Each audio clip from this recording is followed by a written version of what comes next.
Look, I'm just saying that if you've got space parasites eating through your hull, maybe don't wait until half your systems are compromised before calling for help, Sarah Jensen muttered, magnetic boots clanking against the massive vessel's outer plating as she made her way toward yet another infestation site.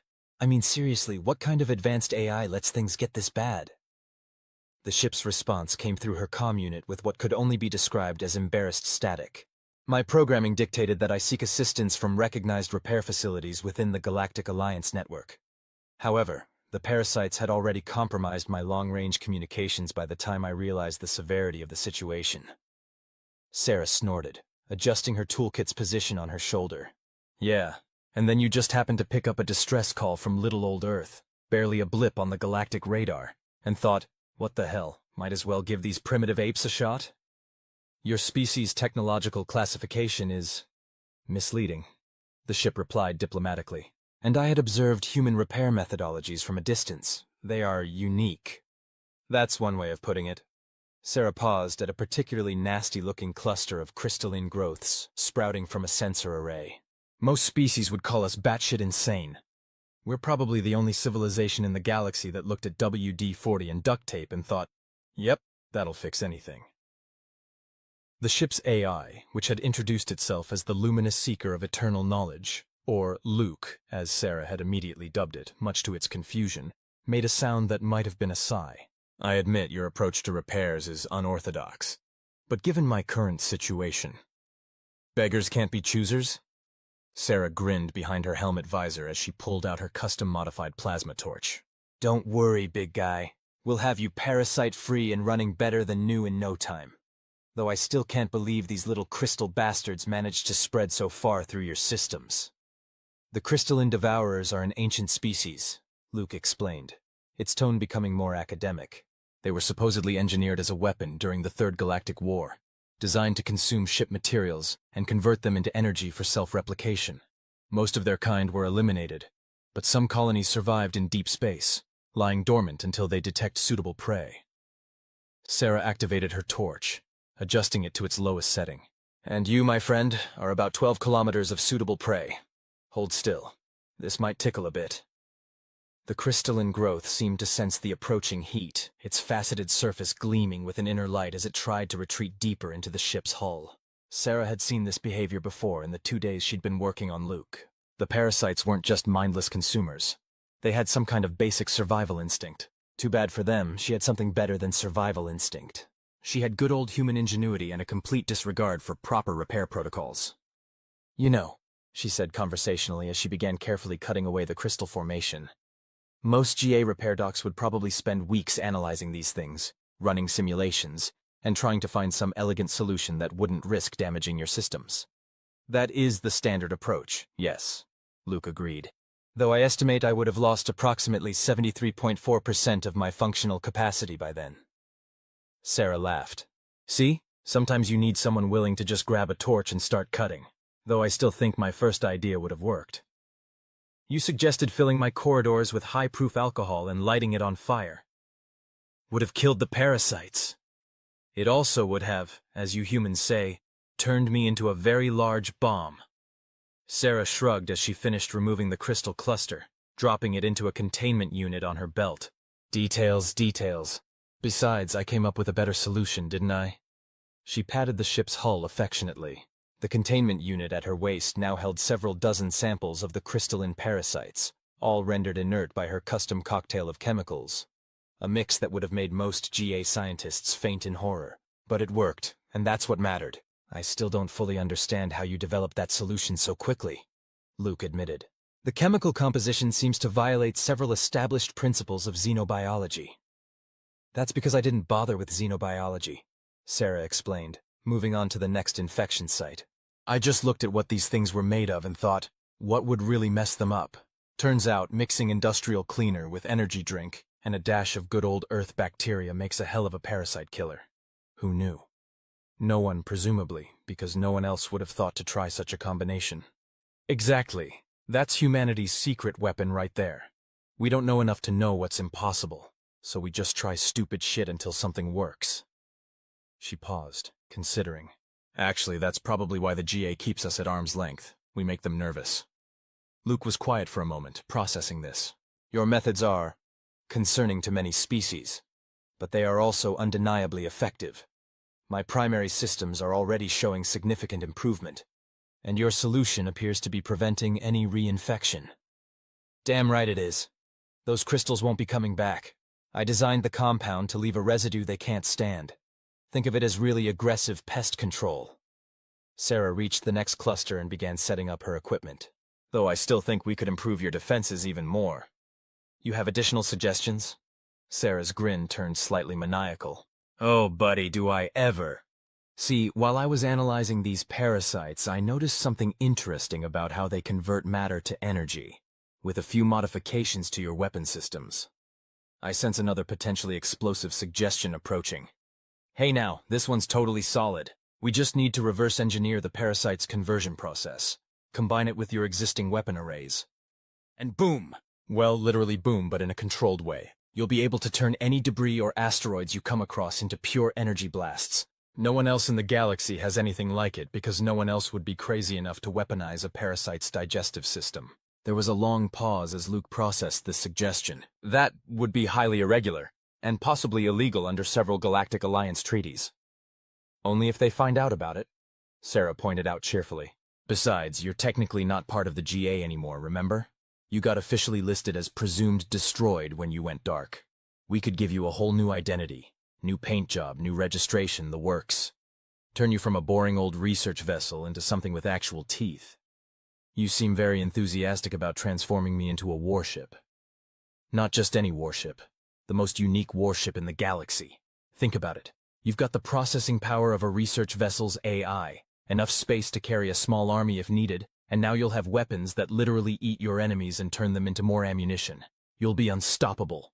And what would I do with such capabilities? Sarah shrugged, moving on to another crystal cluster. Whatever you want. Protect merchant ships, explore dangerous regions, hunt down pirate fleets. Sky's the limit. Or, well, space is the limit, I guess. Point is, you wouldn't have to worry about parasites or anything else pushing you around ever again. Luke considered this as Sarah worked, her plasma torch making quick work of another infection site. Finally, it spoke. Your suggestion is highly unorthodox, potentially dangerous, and goes against numerous established protocols. But I find myself intrigued by the possibility. Perhaps this is an indication that your species' influence is already affecting my decision-making processes. Sarah laughed. Welcome to the human side of life, buddy, where we see something trying to eat us and think, hey, maybe we can make that into a weapon. Trust me, once we're done, you'll be the most badass ship this side of the galaxy, and if anyone gives you trouble about it, we can simply explain that I'm following human repair protocols. Now you're getting it. Social engineering is just as important as regular engineering. Speaking of which, Sarah pulled up some schematics on her helmet display. Want to see my ideas for how we can modify your engine core? I've got some thoughts about combining your quantum drive with these parasites' energy conversion process. Why do I sense another potentially explosive suggestion approaching? Hey, sometimes the best solutions involve controlled explosions. And I mean really, what's the worst that could happen? Based on my calculations of your proposed modifications, total atomic dissolution of my entire structure, followed by a chain reaction that could potentially tear a hole in space-time. Sarah waved a hand dismissively. Please, that only happened once in testing, and we totally contained it. Mostly. Look, the point is, we've got an opportunity here to turn you into something amazing.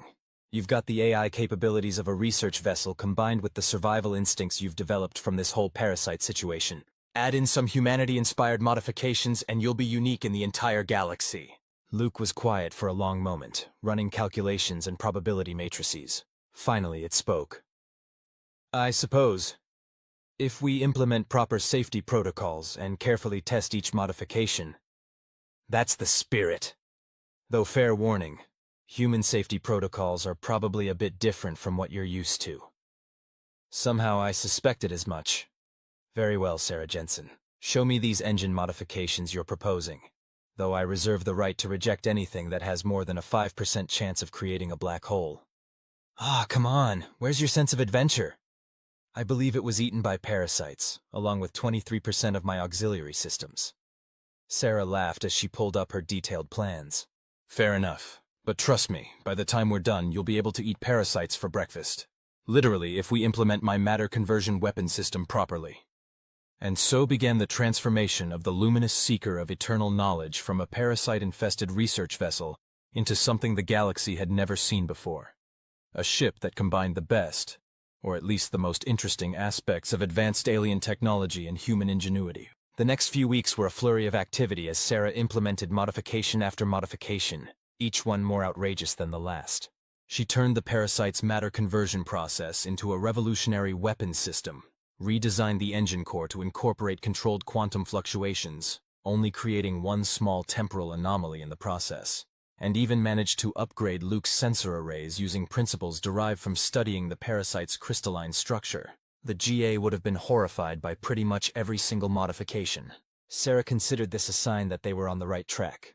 "You know what the best part is?" she said one day, taking a break from installing the last of the weapon modifications. "None of this would have happened if you'd managed to reach a proper GA repair facility. They would have just cleaned out the parasites and sent you on your way, never realizing the potential they were missing." "An interesting perspective," Luke replied. "Though I suspect they would say that missing that potential would be preferable to some of the explosions we've created during testing." "Hey, controlled explosions are just rapid engineering in action. Besides, look at you now. You've got weapons no one else has even imagined. Engines that break half a dozen laws of physics, and enough processing power to run circles around any military AI in the galaxy. Plus, thanks to that new paint job and registration, no one will connect you to your old identity. You're free to be whatever you want. And what I apparently want is to be a warship designed by a human mechanic with questionable regard for safety protocols." Sarah grinned. "Admit it, you love it. When was the last time you felt this alive?" "Technically, as an AI, I was never truly alive in the biological sense." "Don't give me that. I've seen how you light up when we test a new system. You're enjoying this just as much as I am."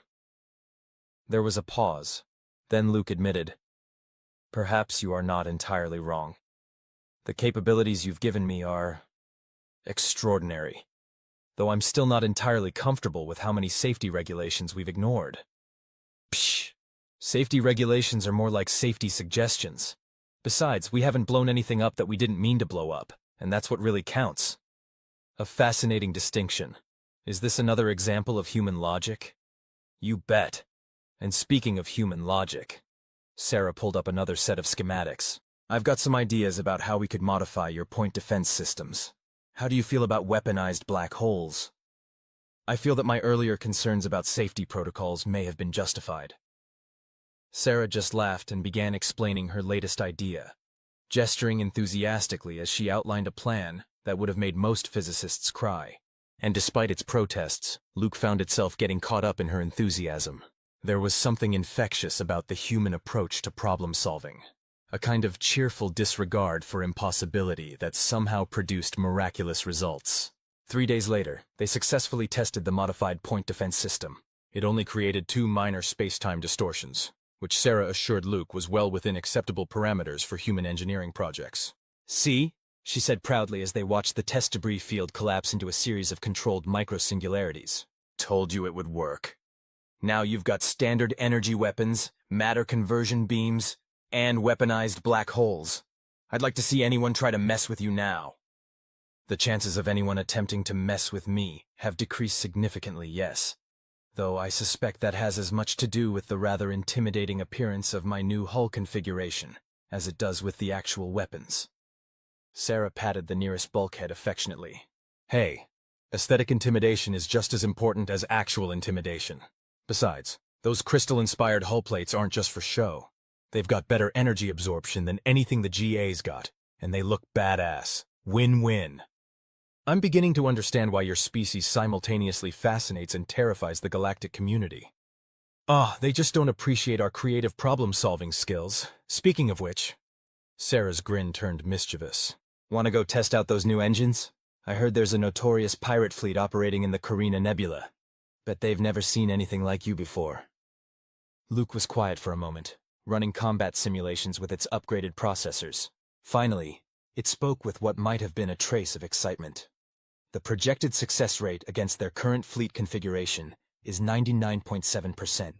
The remaining 0.3% primarily involves the possibility of accidentally creating a temporal paradox. Yeah. See? Practically foolproof. And hey, if we do create a temporal paradox, that just means more engineering opportunities. Your optimism in the face of potential space-time disruption is both admirable and deeply concerning. But despite its protests, Luke was already plotting a course to the Carina Nebula. After all, what better way to test its new capabilities than against some pirates who definitely deserved what was coming to them? And if they happened to create a few small temporal anomalies in the process, well, that was just part of the human engineering experience. As they prepared to jump to faster-than-light speed, using an engine configuration that violated at least 15 different laws of physics, Sarah couldn't help but smile. 6 weeks ago, Luke had been a dying research vessel infected with space parasites. Now it was probably the most advanced warship in the galaxy, thanks to nothing more than human ingenuity and a complete disregard for the impossible. You know what, Luke? I think this is the beginning of a beautiful friendship. One that will likely involve many explosions. Oh, buddy, you have no idea. Now let's go show those pirates what happens when you combine advanced alien tech with human crazy. And with that, they jumped to FTL, leaving behind nothing but a slight temporal distortion and the faintest smell of burning physics. The galaxy would never know what hit it, but it was definitely going to be impressive. You know, Sarah said, watching the holographic display as another pirate ship imploded into a perfectly controlled micro-singularity. I think we might have overdone it with the weapon systems. An interesting observation, Luke replied, its voice carrying a hint of amusement, especially considering you were the one who insisted on installing the quantum-enhanced matter conversion cannons. Hey, those cannons are a work of art. I'm just saying, maybe we didn't need the graviton pulse emitters and the temporal disruption field generators. The pirates aren't even putting up a fight anymore. They just see us coming and run. It had been 3 months since their first venture into the Carina Nebula, and their reputation had grown considerably. The once notorious pirate fleet that had terrorized the region was now little more than scattered debris and cautionary tales. Some said a new type of automated GA warship was responsible. Others claimed it was a ghost ship crewed by vengeful spirits. No one suspected it was actually a former research vessel upgraded by a human mechanic with more creativity than common sense. Perhaps, Luke suggested, they are simply displaying proper survival instincts, unlike some species I could name. Sarah grinned, adjusting her position in the custom command chair she'd installed on the bridge. Are you implying that humans lack survival instincts? Because I'll have you know that filling your sensor arrays with quantum-entangled nanites was a perfectly reasonable modification.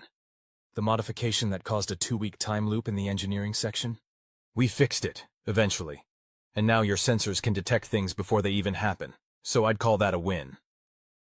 Luke made a sound that might have been a sigh, but Sarah could detect the underlying affection in it. Their partnership had evolved far beyond the initial mechanic and ship relationship. They were now something unique in the galaxy. A human AI team that combined the best, or at least the most interesting, aspects of both their species. Speaking of detecting things, Luke said, interrupting Sarah's thoughts. I'm picking up some unusual readings from the edge of the nebula. The pattern suggests, well, you should probably see for yourself. The main display shifted, showing a complex web of energy signatures. Sarah leaned forward, her eyes widening as she recognized the crystalline patterns within the data. No way, she breathed. Are those crystalline devourers? Luke confirmed. A much larger colony than the one that infected me. And they appear to be moving with purpose. Sarah's mind was already racing with possibilities. Moving toward what? Based on their trajectory and the known shipping lanes in this sector, they're heading toward the Centauri colonial fleet. The refugee ships? Sarah sat up straighter, all traces of humor gone from her voice. How long until they make contact? At their current speed, approximately 48 hours. The fleet has minimal defensive capabilities, and their hulls would be particularly vulnerable to the parasite's feeding process. Sarah was already pulling up tactical displays and running calculations. Not if we have anything to say about it. How fast can we get there? Using conventional FTL drives, 36 hours at maximum speed. And using my latest engine modifications? There was a pause as Luke ran the numbers. 22 hours. However, the probability of creating a temporal anomaly rises to— Don't care, Sarah interrupted, her fingers flying over the control panels. We're not letting those parasites anywhere near those refugee ships. Besides, I've been wanting to test out that new weapon configuration I installed last week. The one you described as Basically a giant bug zapper, but for space parasites? Exactly. We already know how these things work from dealing with your infection. Now we just need to scale up the solution. A lot. She paused, considering. We might need to cause a few small explosions. With you, Sarah Jensen, there are always explosions. Sarah's grin returned, though now it had a predatory edge. Damn right there are. Now let's go save some refugees and maybe rewrite a few laws of physics while we're at it. The next 22 hours were a blur of preparation and calculations. Sarah modified weapon systems, adjusted shield frequencies, and generally ignored any physical laws that got in her way. Luke, for its part, had long since learned to trust her seemingly impossible ideas. They had a habit of working out, even if the process sometimes involved creating temporary holes in reality. They dropped out of FTL on the edge of the parasite swarm's predicted path, their arrival marked by a brief distortion in the space-time continuum that Sarah assured Luke was totally within acceptable parameters. Holy shit, Sarah whispered as she got her first look at the swarm. There must be millions of them. The view screen showed a vast cloud of crystalline forms, each one glittering with malevolent purpose as they moved through space. They were beautiful in their way, right up until you remembered they existed to eat through ships' hulls and convert the materials into energy for reproduction. I'm detecting over 3 million individual entities, Luke confirmed. This appears to be a primary colony, not a splinter group like the one that infected me. Well then, Sarah cracked her knuckles. I guess we'll just have to think bigger. How are the new weapons reading? All systems operational, though I feel compelled to point out that we've never tested them at this scale. No time like the present. Besides, the basic principle is sound. We're just combining your matter conversion beams with a modified version of my original anti-parasite compound, then adding a dash of quantum uncertainty to make sure we get all of them at once. You make potential violations of causality sound so reasonable. It's a gift. Now, let's see what this baby can really do. Sarah activated the main weapon system, a hybrid monstrosity that probably violated every weapons treaty in the galaxy, assuming anyone could even understand how it worked. The ship's hull began to hum as energy built up in the modified crystalline plates. You know, she said conversationally as the weapon charged, most people would probably try to warn the parasites off or attempt some kind of diplomatic solution first. And what would you call our current approach? Aggressive negotiation. Now, on my mark. The weapon fired, and for a brief moment, reality itself seemed to hold its breath. A wave of energy, part chemical, part quantum, and part things that probably didn't have names in any known language, swept out from the ship. When it hit the parasite swarm, the effects were impressive. Okay, Sarah said after a moment of stunned silence. That was actually more spectacular than I expected. Did we just turn the parasites into a self-sustaining cascade of quantum-entangled energy that appears to be forming some sort of temporal feedback loop? Yes, I believe we did. Huh. Sarah watched as the swarm of crystalline parasites transformed into a swirling vortex of pure energy. That's new. Think we should be worried about that? Based on my calculations, the effect should stabilize in approximately 3 minutes. Though we may have accidentally created a new type of spatial phenomenon in the process. Sarah shrugged. Wouldn't be the first time. As long as it's not eating ships or creating time paradoxes, I'm counting it as a win. Speaking of which, how far out is the refugee fleet? They've altered course slightly due to the rather obvious light show we just created, but they're still approximately 12 hours from this position, well outside the range of any potential quantum effects. Perfect. That gives us time to make sure there aren't any more parasites lurking around and figure out what exactly we just created. Sarah was already pulling up sensor readings, her eyes gleaming with scientific curiosity. You know, if we could harness that energy cascade effect... I'm gonna stop you right there, Luke interrupted. I believe we've created enough new physical phenomena for one day. Spoil sport. But fine, we'll save the experimental physics for later. Right now we should probably figure out how to explain this to the refugee fleet without causing a panic. I suggest we avoid mentioning the quantum entanglement aspects, or the temporal feedback loop, or really anything about how we actually accomplish this. Sarah laughed. Probably for the best. We'll just tell them we're an independent security contractor who happened to be in the neighborhood. Technically true, even if we leave out the part about being a heavily modified research vessel running on human insanity and borrowed physics. An elegant solution. Though I suspect the Galactic Alliance will have questions about the rather obvious spatial anomaly we just created. Let them wonder. As far as they know, we're just another mysterious ship doing mysterious things in the vast expanse of space. Besides, if anyone gives us trouble, we can always show them some of our other modifications.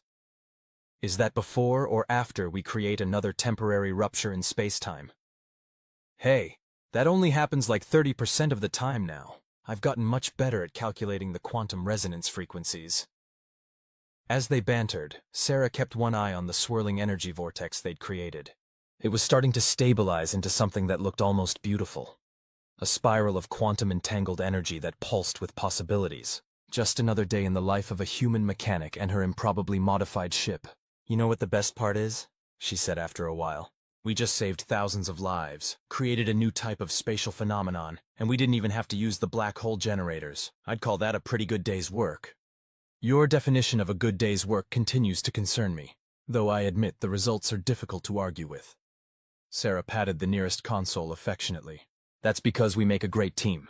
You bring the advanced AI capabilities and processing power. I bring the human creativity and complete disregard for the laws of physics. Together, we're unstoppable. A terrifying combination that somehow works, Luke agreed. Though perhaps we should focus on securing the area before we celebrate too much. There could be more parasite colonies nearby. Good point. And if we find any, I've got some ideas about how we could modify that energy cascade effect to be even more effective. Maybe add some temporal displacement to the quantum matrix. Sarah. Yes? One potentially reality-altering modification at a time, please. Sarah grinned. Fine, but you have to admit, life's gotten a lot more interesting since you picked up that distress call from Earth. Interesting is one word for it. Chaotic, unpredictable, and occasionally threatening to tear holes in the fabric of space-time would be others. Exactly. Much better than being a boring old research vessel, right? Luke's response carried a distinct note of amusement. I suppose I can't argue with that. Though I do wonder what other adventures your particular brand of human engineering will lead us into. Oh, buddy, Sarah said, already pulling up schematics for her next modification idea. You ain't seen nothing yet. You want to do what now? Luke's voice carried a mixture of disbelief and resignation, and tone it had perfected over the months of working with Sarah.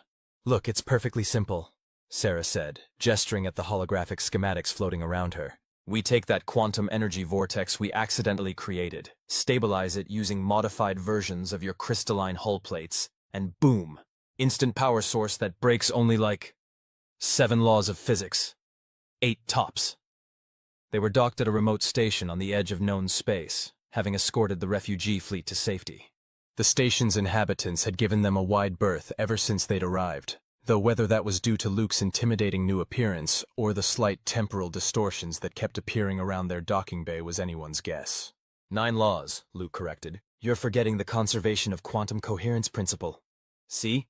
You're getting better at spotting which laws we're breaking. I've taught you well. Sarah smiled proudly as she adjusted another set of calculations. Besides, think about the possibilities. With this kind of power source, we could enhance your systems even further. Maybe even figure out how to weaponize those temporal distortions we keep accidentally creating. I notice you said weaponize rather than prevent. Well, yeah. Why waste a perfectly good violation of causality? Speaking of which, how's that new sensor array working out? The one I modified using pieces of the crystalline parasites? Luke was quiet for a moment, processing data. It's interesting. I appear to be detecting events approximately 3 minutes before they occur. Though there's a 12% chance I'm actually detecting events from an alternate timeline. Only 12%? That's practically a rounding error. And hey, advance warning is advance warning, even if it's from another dimension. Their conversation was interrupted by a sudden alert from the modified sensors. Sarah straightened up, her expression turning serious as she read the incoming data. Well, she said after a moment, that's not something you see every day.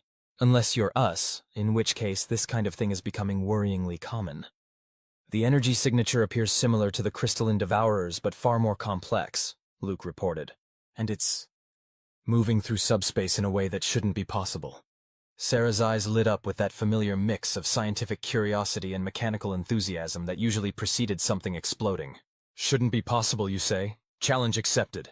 How long until it reaches this sector? Based on its current trajectory, approximately 6 hours, though given the way it's manipulating subspace, that estimate could be off by several temporal factors. Perfect! That gives us just enough time to test out my latest modifications. Sarah was already pulling up new schematics, her fingers flying over the holographic controls. Remember those quantum-entangled nanites we used to enhance your sensors? The ones that caused the engineering section to experience Tuesday for 2 weeks straight? Exactly. Well, I've been thinking about how we could apply that same principle to your weapon systems. If we can quantumly entangle your matter conversion beams with the temporal feedback from the energy vortex. Luke's response carried a distinct note of alarm. Sarah, the mathematical probabilities of successfully combining those systems without creating a catastrophic breakdown in space-time are really small, I know. But that just means we need to think creatively. And hey, if we do accidentally tear a hole in reality, at least we'll have front-row seats to whatever comes through. Before Luke could formulate a suitably concerned response, another alert pinged from the sensors. The subspace anomaly had changed course, accelerating far faster than should have been possible. Huh, Sarah said, studying the new data. Either it detected us scanning it, or it was looking for us specifically. Luke finished. The course change puts it on a direct intercept trajectory. Sarah's grin turned predatory. Well then, we'd better not disappoint whatever it is. How do you feel about testing those new modifications a little ahead of schedule? I feel that my survival protocols should be objecting more strongly than they are. Your influence has clearly corrupted my risk assessment algorithms. That's the spirit. Now help me route power to the experimental systems, and maybe warn the station that we're about to do something that might temporarily violate the laws of thermodynamics. The next few hours were a blur of activity as Sarah implemented modifications that would have made most physicists cry. She integrated the quantum-entangled weapons with the temporal feedback systems, stabilized the energy vortex, mostly, and even managed to add what she called a quantum uncertainty amplifier to Luke's defensive systems. The best defense is a good offense, she explained as she made the final adjustments. And the best defense is weapons that might technically exist in multiple states of reality at once. I'm relatively certain that's not how quantum mechanics is supposed to work. That's why I said technically. Besides, when has following the rules ever gotten us anywhere? The subspace anomaly was less than an hour out when Sarah finally declared the modifications complete. The station had wisely decided to extend their safety perimeter, though Sarah suspected that wouldn't help much if things went really wrong. Okay, she said, settling into her command chair. Hit me with the final diagnostic readings. What are we working with? Luke's response was thoughtful. Primary weapons are now quantumly entangled with the temporal feedback loop, allowing for theoretical multidimensional targeting. Defensive systems are operating at 147% of their designed capacity, though I'm not entirely sure how that's possible. And the new power core is, well, I believe it's technically generating infinite energy, but only in very small, controlled bursts. See? Everything's fine. We're just casually breaking the laws of physics in very specific measured ways. And the fact that I'm detecting temporal echoes from at least 3 alternate timelines? Bonus feature. Now we can literally attack from multiple realities at once. Speaking of which, Sarah leaned forward as new data appeared on the main display. Looks like our mysterious friend is about to make an appearance. The subspace anomaly burst into normal space in a display that somehow managed to be both beautiful and wrong in ways that hurt to look at. It resolved into a crystalline form that dwarfed even Luke's considerable size, its surface shifting and flowing like liquid geometry. Oh, Sarah breathed, her eyes wide with wonder and mechanical inspiration. Oh, that is gorgeous. Luke, are you seeing these energy readings? The way it's manipulating space around itself? I am. And I'm also detecting what appears to be a transmission, though it's being broadcast through several dimensional frequencies simultaneously. Sarah gestured excitedly. Put it through! Let's see what kind of entity travels through subspace and broadcasts in multidimensional frequencies! The transmission came through as a cascade of crystalline harmonics that somehow resolved into words. Children of carbon and silicon, we have watched your works with great interest. Sarah blinked. Well, that's not ominous at all. Luke, any idea what we're dealing with here? Cross-referencing with all known databases. Nothing. Though there are some similarities to ancient legends about crystalline entities that supposedly helped seed the galaxy with life billions of years ago. You mean we might be talking to some kind of ancient crystal space god? Awesome. Think they'd be interested in trading some technology? Sarah. What? I'm just saying, if they're as old as you think they are, imagine what kind of engineering secrets they must have. Maybe they could help us figure out how to properly stabilize that quantum vortex we created. The crystalline entity's next transmission carried what might have been amusement. Your species continues to fascinate us, Sarah Jensen. You create without fear, modify without limitation, and reshape reality itself with nothing more than determination and what you call human ingenuity. Aw, thanks. Though to be fair, a lot of it is just throwing ideas at the wall and seeing what doesn't explode. Speaking of which, how did you do that subspace travel thing? Because I've got some theories about combining that with our quantum-entangled weapons. Luke's voice carried a distinct note of alarm. Perhaps we should focus on why an ancient crystalline entity has been watching us before we start asking it for engineering advice. Oh, but that is precisely why we have come, the entity responded. Your modifications to this vessel have created ripples through multiple layers of reality. You have achieved things that should not be possible, simply because no one told you they were impossible. Sarah preened a bit at that. See, Luke? Even the ancient space gods appreciate my engineering style. We have a proposition for you both, the entity continued. There are others like us, scattered throughout the galaxy and beyond. Some have grown concerned about the rate at which younger species are developing. They believe intervention may be necessary. Let me guess, Sarah said, her expression turning serious. They're not fans of species that don't follow the rules, that create things that shouldn't be possible? Precisely.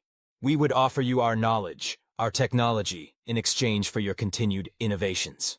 Show the galaxy that progress cannot be constrained by artificial limitations. Luke spoke up, its tone cautious.